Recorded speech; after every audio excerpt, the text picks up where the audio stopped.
आज मैं महेश्वर में मां अहिल्या की नगरी में आया हूं। मुझे इस बात का मन में बड़ा गर्व है कि अहिल्या माता की नगरी से बीते समय जब कैबिनेट के निर्णय हुआ था तब हमने कहा था कि हमारे राज्य के अंदर जो धार्मिक स्थान है वहां हम शराबबंदी करेंगे।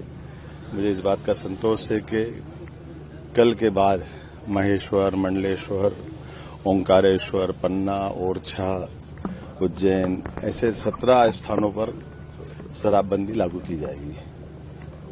कुल मिलाकर के शराबबंदी तो पहले भी थी, लेकिन उसकी भूमिका परिसीमा स्पष्ट नहीं थी। हमने परिसीमा स्पष्ट की। मैं मान के चलता हूं कि अहिल्या माता की कई सारी प्रेरणाएं हमारे लिए काम करती है।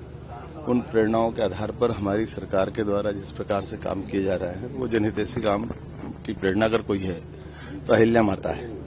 मेरी अपनी ओर से अहिल्या माता के चरणों में प्रणाम। आज मैं मां अहिल्या पे एक नाटिका बनी थी, उसका शुभारंभ करने भी आया था और इस अवसर पर एक चीज और जोड़ना चाहूंगा। मध्यप्रदेश वो राज्य है जिसने यशस्वी प्रधानमंत्री श्रीमान नरेंद्र मोदी जी के नेतृत्व में शिक्षा नीति लागू की थी जब मैं शिक्षा मंत्री था।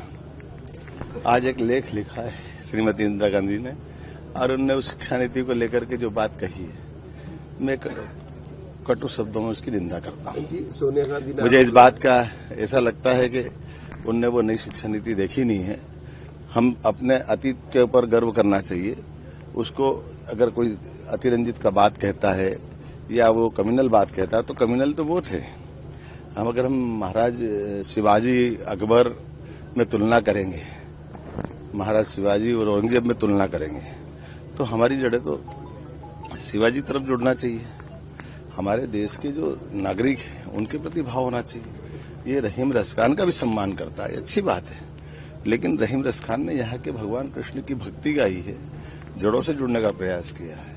लेकिन वो शासक जिन शासकों की भारत के प्रति कोई लगाव नहीं, ये उसी प्रकार से जैसे अंग्रेजों का है।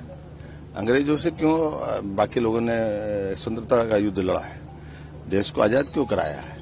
तो मूल बात ये कि हमारे द्वारा वर्तमान की शिक्षा नीति से स्वावलंबन भी होना चाहिए, शिक्षा से संस्कार भी आना चाहिए, शिक्षा से संस्कृति का भी गर्व होना चाहिए, शिक्षा से जुड़ करके भविष्य की लंबी छलांग भी लगाना चाहिए और अतीत की गलतियों के आधार पर जो देश गुलाम हुआ था उन सारी बातों से हट करके बात करने की जरूरत है। और मुझे इस बात का संतोष है कि नई शिक्षा नीति के माध्यम से जो 2020 में लागू हुई वो सारी बातें जोड़ करके करने का प्रयास किया।